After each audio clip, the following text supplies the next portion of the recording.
Guys जावा की इस tutorial series में आज हम देखेंगे जावा का फर्स्ट प्रोग्राम। ठीक है, तो जावा के अंदर फर्स्ट प्रोग्राम कैसे किया जाता है। तो यहाँ पे जावा के प्रोग्राम का एक बेसिक स्ट्रक्चर है, तो किस तरीके से हम अभी देखेंगे और फिर मैं आपको सारी चीज़ें एक्सप्लेन कर दूंगा। तो पहले थियरी में हम सारे कॉन्सेप्ट क्लियर करेंगे और उसके बाद हम प्रैक्टिकल देखेंगे। ठीक है, तो जावा का फर्स्ट प्रोग्राम, तो सबसे पहले आपको एक फाइल बनानी है जावा की .java एक्सटेंशन की। तो नंबर 1 यहाँ पे to create a java file with .java extension। तो जो भी कोड आप लिखते हो जावा फाइल के अंदर, वो फाइल का एक्सटेंशन क्या होना चाहिए, .java होना चाहिए। तो ये फिर java file as a java code है इसके अंदर, और जावा इसको इंटरप्रेट करेगा, रन करेगा, कंपाइल करेगा। तो जावा की जो भी फाइल है उसको हम क्या करेंगे, .java नाम से एक्सटेंशन उसका देना है आपको। ठीक है, तो देखेंगे फाइल के अंदर कि किस तरीके से जावा का कोड किया जाता है। तो सबसे पहले जैसे अब आप कोई आईडी यूज़ करते हो, जैसे इक्लिप्स है या फिर इंटेलिजे आईडी है या फिर कोई भी वीएस कोड है, उसके अंदर जावा का कोड करना चाहते हैं। तो मैं यहाँ पे इक्लिप्स के हिसाब से एज्यूम कर रहा हूँ कि आप इक्लिप्स के अंदर जावा का कोड कर रहे हैं। Okay, so here assume you are using Eclipse IDE। ठीक है, तो Eclipse IDE एज्यूम कर रहा हूँ मैं। तो जैसे भी आप एक जावा का न्यू फाइल क्लास क्रिएट करोगे तो वहाँ पे एक जावा की फाइल बनेगी और क्लास का नेम और फाइल का नेम दोनों सेम होगा। ओके, और फाइल का एक्सटेंशन क्या होगा, .java होगा। ओके, सो अगर आप न्यू क्लास बना रहे हैं, न्यू क्लास, तो new class name equal to java file name, दोनों भी सेम होता है। जावा फाइल नेम .java, ये बोथ आर द सेम होता है। ठीक है, तो जो भी क्लास का नाम है उसी नाम से फाइल क्रिएट होती है और उसका एक्सटेंशन .java होता है। ओके, सो अभी हम कोड देखेंगे जावा का कोड।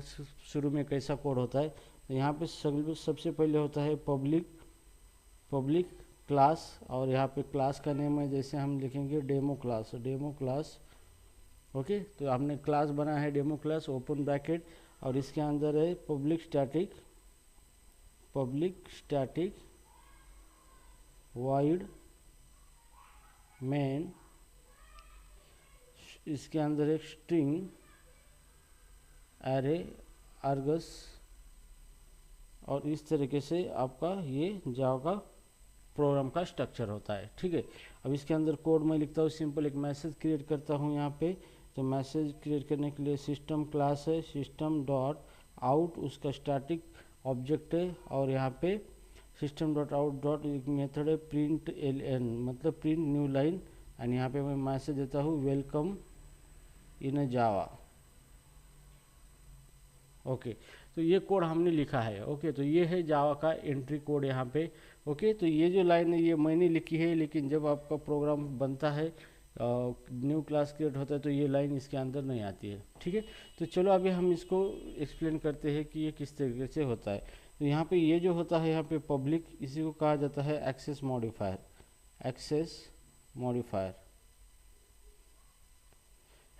एक्सेस मॉडिफायर मतलब जो भी जावा का क्लास है, जो मेन क्लास है, वो पब्लिक होना चाहिए ताकि इसको ऑपरेटिंग सिस्टम एक्सेस कर सके एग्जीक्यूट करने के लिए। ठीक है, यहाँ पे ये जो क्लास है ये है keyword, this is called as a keyword to define a class. तो जावा के अंदर क्लास होते हैं, आगे मैं बताऊंगा क्लास क्या होता है, क्लास क्यों होते हैं। ठीक है, और ये जो है ये है क्लास नेम, ये है, इसी को कहता है क्लास नेम, और इसी को कहा जाता है आइडेंटिफायर। ओके, नाउ यहाँ पे ये हो गया हमारा क्लास का रिलेटेड इंफॉर्मेशन। अब ये जो है पब्लिक, यहाँ पे ये पब्लिक स्टैटिक, ये है एक्सेस मॉडिफायर है, जो मैंने ऑलरेडी बताया आपको कि एक्सेस मॉडिफायर मतलब ये पब्लिक है, इसका मतलब ये आउटसाइड दिस फाइल एक्सेस हो सकता है। ओके, कहीं पर भी। इसके बाद स्टैटिक है यहाँ पे, तो स्टैटिक ये क्या है कि स्टैटिक ये मॉडिफायर है, यहाँ पे ये भी एक मॉडिफायर है। ये क्या करता है कि इस मेथड को स्टैटिक लगाने के बाद ये मेथड क्लास के ऑब्जेक्ट के बिना ही इसको कॉल कर सकते हैं हम। ओके, तो शुरू में हम कोई ऑब्जेक्ट नहीं बनाते क्लास का, डायरेक्टली हम सिर्फ क्लास लेते हैं और उसके अंदर स्टैटिक मेथड होती है, main method.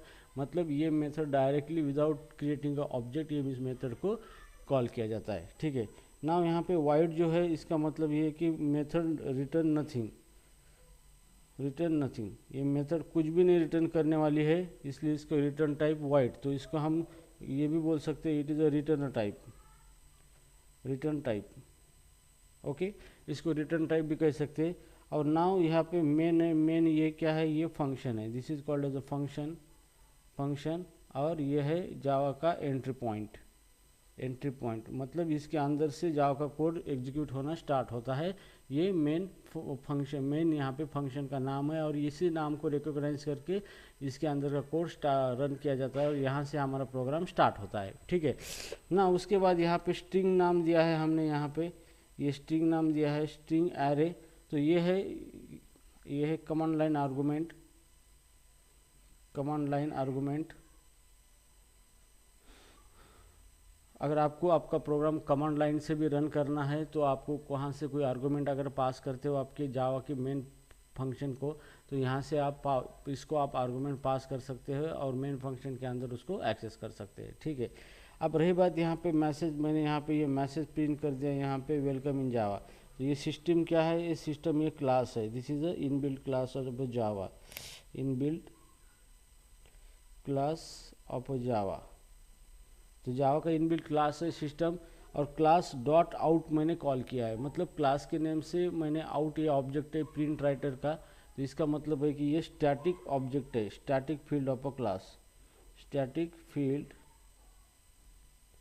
Of a class, this is called as static field of a class. तो ये क्लास की स्टैटिक फील्ड है, मतलब एक स्टैटिक प्रॉपर्टी है जो कि ऑब्जेक्ट है प्रिंट राइटर क्लास का। तो सिस्टम में क्लास है, उसकी स्टैटिक प्रॉपर्टी है आउट, तो क्लास के नाम से हम प्रॉपर्टी कॉल करते हैं। और आउट डॉट प्रिंट एलन जो है ये मेथड है किसकी, आउट ऑब्जेक्ट की।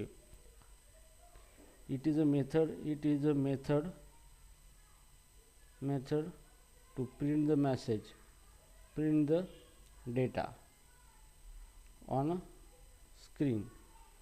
कोई भी डेटा हमें स्क्रीन पे प्रिंट करना है तो हम यहाँ पे प्रिंट एलन मेथड का इस्तेमाल करते हैं। और ये मेथड किसकी है, आउट नाम के ऑब्जेक्ट की है, जो कि प्रिंट राइटर क्लास की वो मेथड है। राइट नाउ हियर वेलकम, ये क्या है, वेलकम ये आर्गुमेंट है, ये स्ट्रिंग आर्गुमेंट है यहाँ पे, it is a string argument, string argument pass to the println method to print on a screen, to print on a screen। Okay, तो यहाँ पे जो मैंने मैसेज दिया, ये आर्गुमेंट पास किया है प्रिंट एलन मेथड को, ताकि ये मैसेज मुझे स्ट्रिंग के ऊपर प्रिंट हो सके, मतलब स्क्रीन के ऊपर ये मैसेज मुझे प्रिंट करना है तो प्रिंट हो सके। तो इस तरीके से ये जावा का फर्स्ट प्रोग्राम स्ट्रक्चर है। आपका जावा में आप काम कर रहे हो तो आपको सेम इसी तरीके से जावा का स्टार्टिंग पॉइंट प्रोग्राम इसी तरीके से लिखना होगा। तो डोंट वरी, जो आइडिया आप क्रिएट कर रहे हो वो आपको ऑटोमेटिकली सारी चीज़ें करवा के देगा।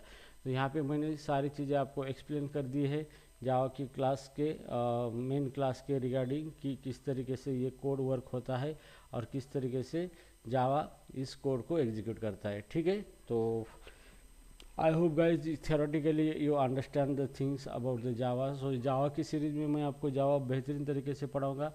तो यहाँ पे हम ज़्यादा से ज़्यादा फोकस करेंगे थ्योरी पे, जहाँ पे कॉन्सेप्ट क्लियर करेंगे, कोडिंग को एक्सप्लोर करेंगे किस तरीके से रन होता है, और बाद में उसका प्रैक्टिकल करके देखेंगे, जो कि same as it is work होगा जैसे हमने थ्योरी में उसको एक्सपेक्ट किया था। ओके, तो guys I hope you understand this video of Java first class program. So wish you all the best and मिलते हैं मेरे नेक्स्ट वीडियो के साथ। Thank you so much.